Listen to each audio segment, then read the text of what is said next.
Sweet aroma builds a loving house. Genuine joy builds a nurturing family. Peace to everyone. Welcome to Time Under the Eaves. May the sweet aroma be around you and all those whom you love.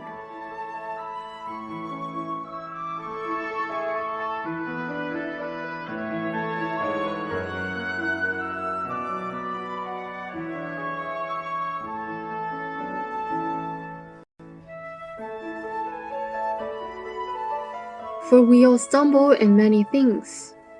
If anyone does not stumble in words, he is a perfect man, able also to bridle the whole body. Today we will be sharing to you helper and words. We often hurt or make other people angry because of what we say. Sometimes the speaker is unintentional, but the listener misinterprets, leading to misunderstandings. Sometimes it is to express honest opinions, yet makes the listener upset and angry. The Bible tells us to speak the truth in love, which teaches people to tell the truth. However, many people mistakenly think that as long as they speak the truth, there is nothing wrong. In fact, there is nothing wrong with telling the truth. When we interact with people, we would like to hear more truth than lies. But sometimes the truth that is too blunt can cause more harm than good and ends up hurting others. As a result, the person who tells the truth may become a perpetrator rather than a helper. Some people may not want to face these perpetrators anymore. There was a patient who wrote a letter about how her doctor once said to her, "This disease cannot be cured." And then she was disappointed for years. She never wanted to go to the hospital again, until she met another doctor, potential medical measures to her with a caring attitude. Her attitude towards doctors and her own illness then changed. Therefore, it can be seen that verbal communication is an important lesson to be learned. Express opinions with wisdom and kindness.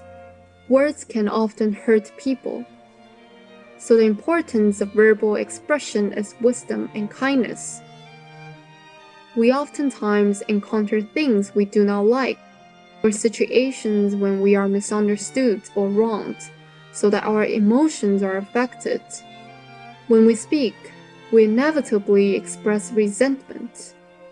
And the more we speak, the more bitter and mean our words become. As a result, we may feel good at the moment but only exacerbates the animosity. There is a reminder on speaking the book of James in the Bible. For we all stumble in many things. If anyone does not stumble in words, he is a perfect man, able also to bridle the whole body.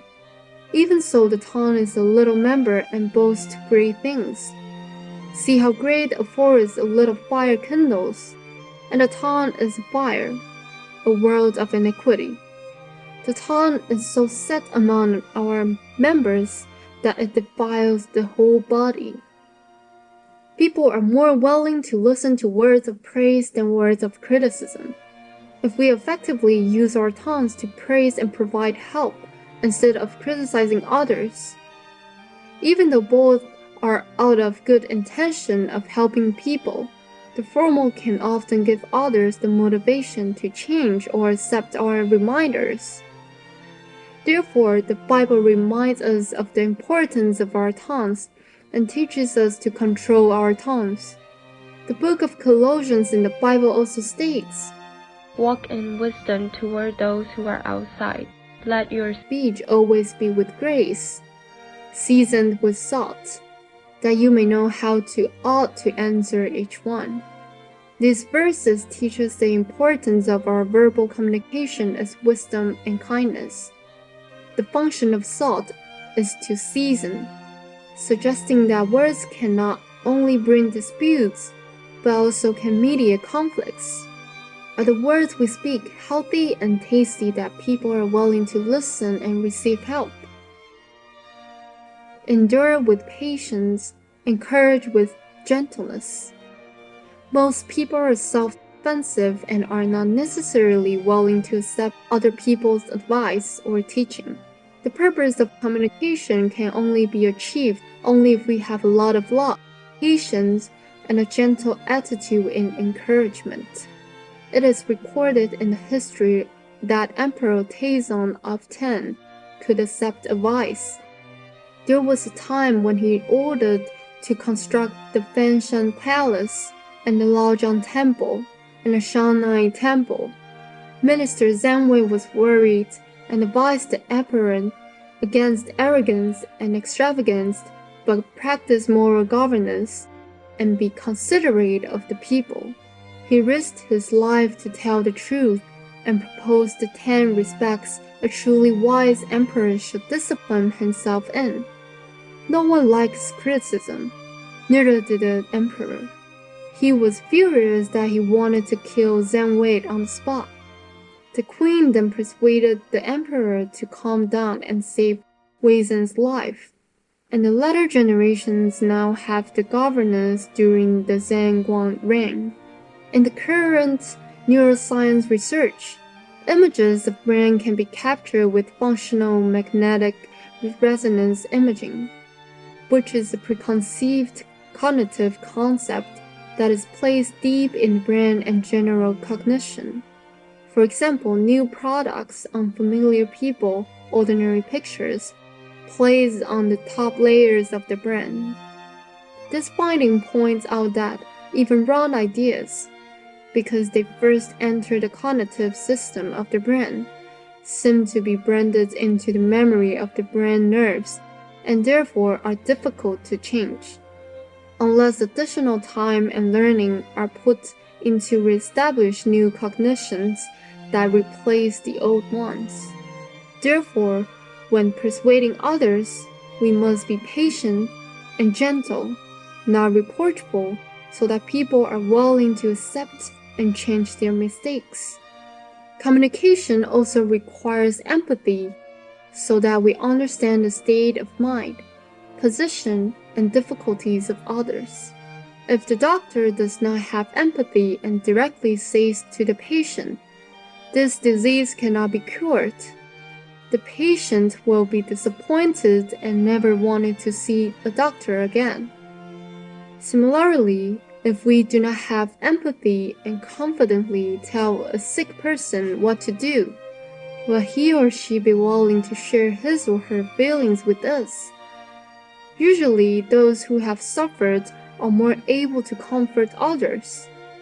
The book of 2 Corinthians in the Bible also mentions, "He comforts us in all our tribulation, that we may be able to comfort those who are in any trouble, with the comfort with which we ourselves are comforted by God." Because we have experienced pain, we can truly understand the feelings of sufferings. Therefore, empathy is the most critical attitude in communication. So when we express our opinions, others will be more willing to listen to us. If the doctor does not have empathy and directly says to the patient, "This disease cannot be cured," the patient will be disappointed and never want to see a doctor again. So empathy is the most important attitude in communication. Speak the truth in love.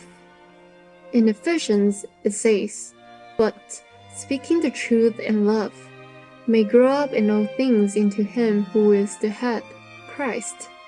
Only those who know how to express love know how to speak the truth. Restrain their tongues, think before they speak, praise more and criticize less. Consider other people's feelings, and speak the truth with patience and gentleness, so that those who hear these words will be benefited. Instead of blaming and criticizing, a more gentle and patient attitude will make people more willing to listen to the truth. Therefore, this kind of communication is an important lesson we must learn. In communicating with others, we can all create positive interactions, but this depends on the way we choose to speak. We all must learn how to accept one another and listen to each other.